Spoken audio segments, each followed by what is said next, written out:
Now let's study the Doppler effect to the EM waves.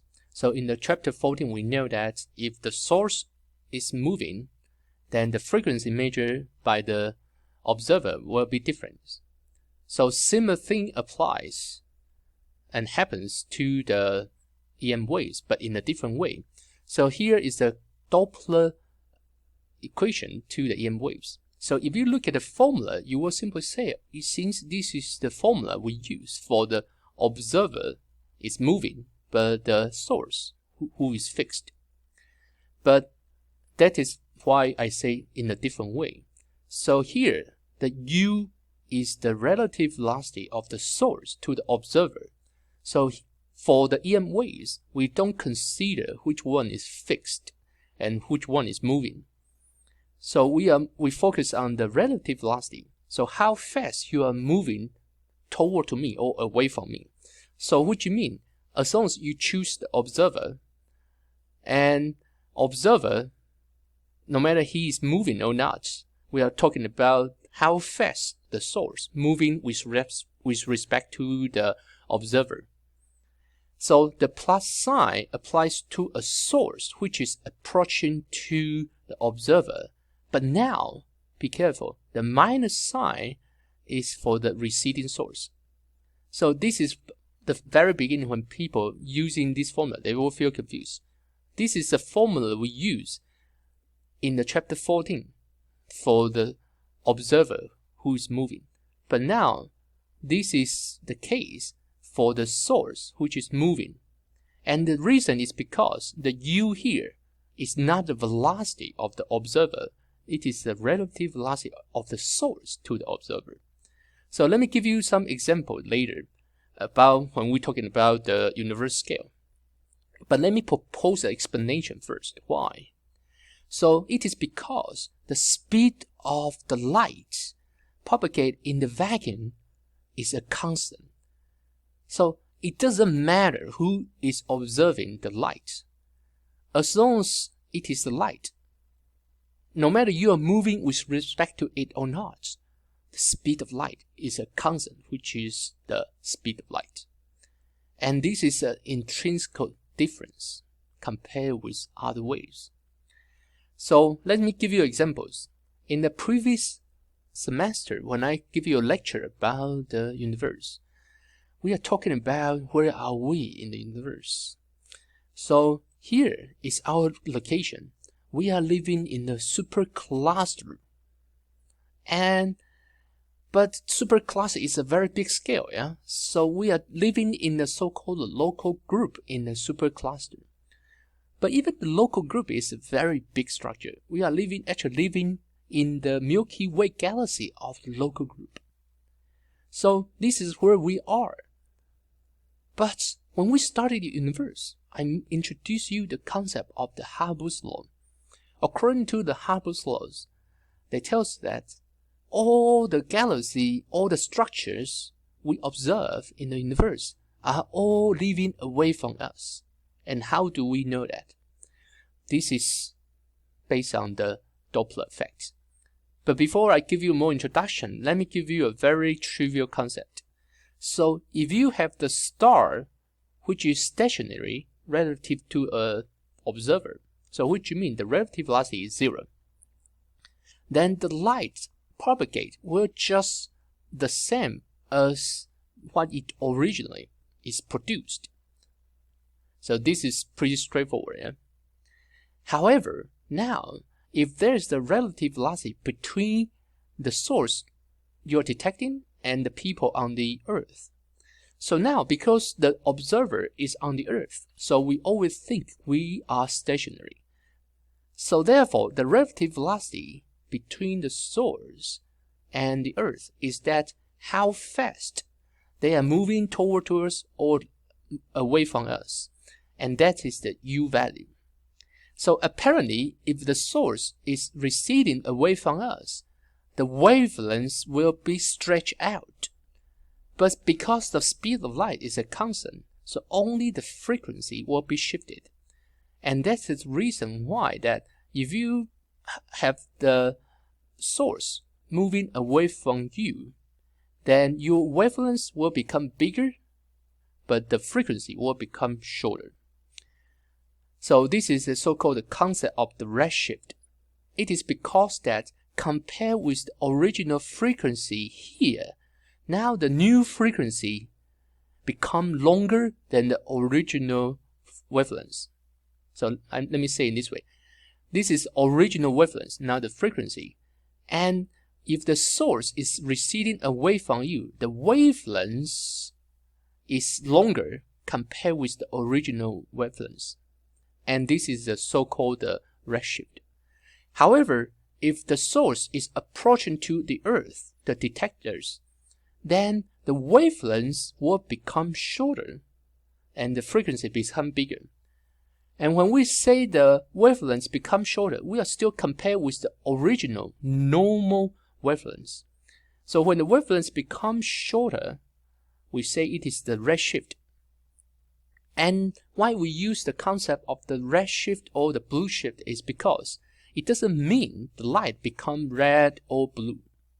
It simply means that the light become bigger wavelengths or become the shorter wavelengths. This is simply the concept.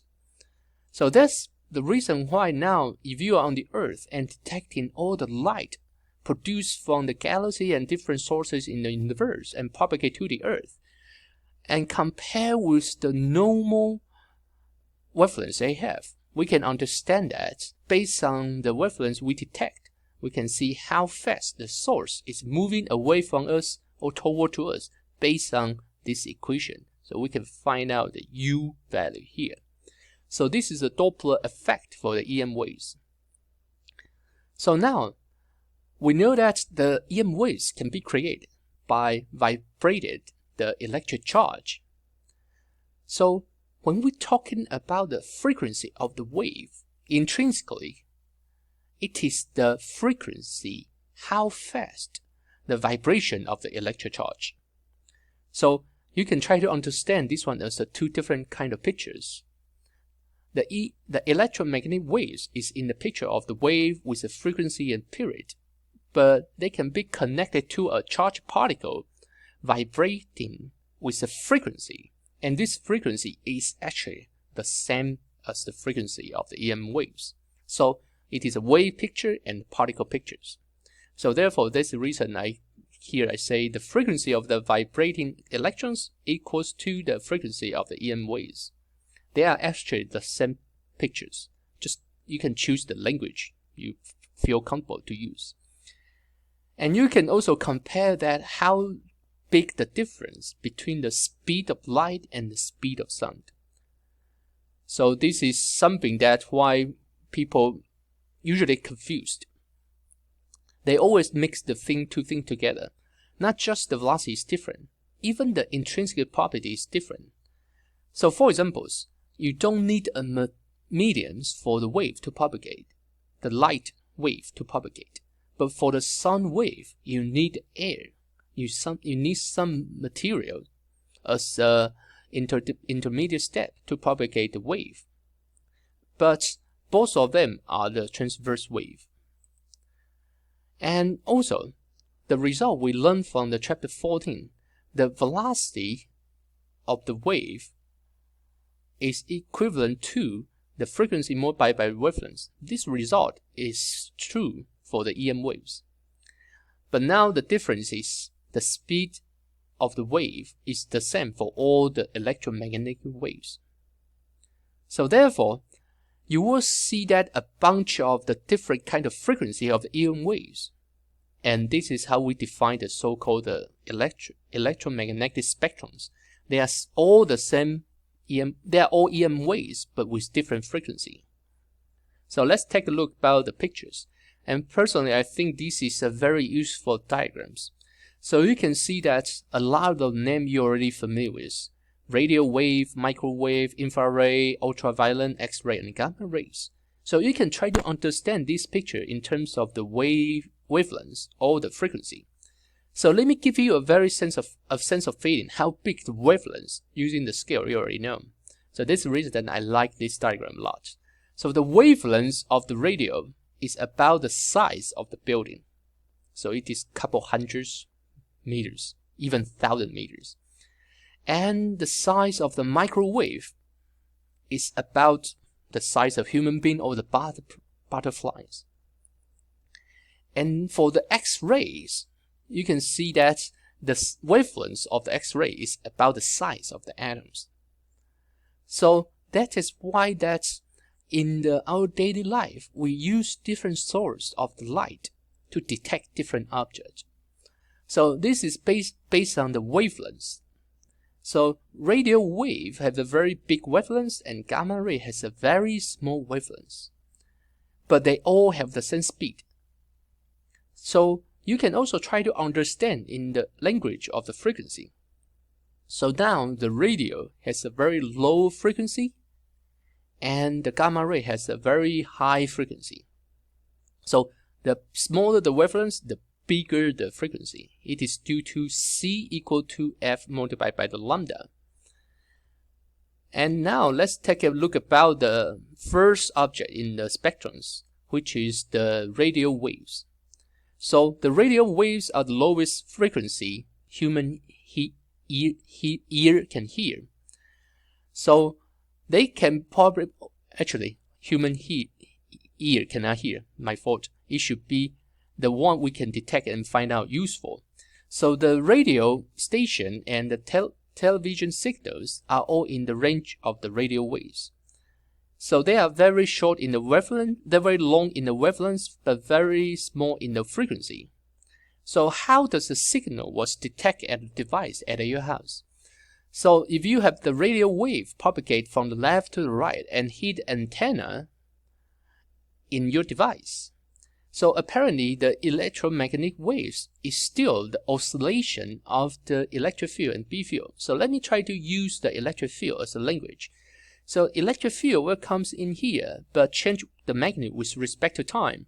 So they will accumulate different amount of the charge in the upper and lower half of the antenna. So they produce a voltage difference. So the current will start to flow in the circuit. This is the receiver of the antenna. So you will receive the current and current will accumulate across the capacitor. Yeah? And this capacitor is connected to the insulator, inductor, not the insulator. So you will say why it is important. So when you are turning the turning knob on the radio, what you are doing is that you are changing the value of the capacitance and inductance in the circuit, and you are going to adjust the resonance frequency produced by the circuit to match the frequency of the radio waves. So that's the reason you hear the FM 37.5. This is the number, the frequency, and you can use that to adjust the device to detect this particular wavelength. So let me give you a little bit more about the details about the circuit. So for this kind of LC circuit, you first produce a current and they accumulate the charge across the plate. So if you have a capacitor fully charged connected to the insulator, and now the current will start to flow and produce a magnetic field change. Do you remember what happens is that if you have a current flow through, and if the current become bigger and bigger or smaller and smaller, the magnetic field within the coils will be different. So you create a magnetic field flux difference. So by the Lenz's law, the inductor will oppose to the growth or decrease of the current in the circuit. And that is how you find out the resonance frequency. So now let's take a look about the second one,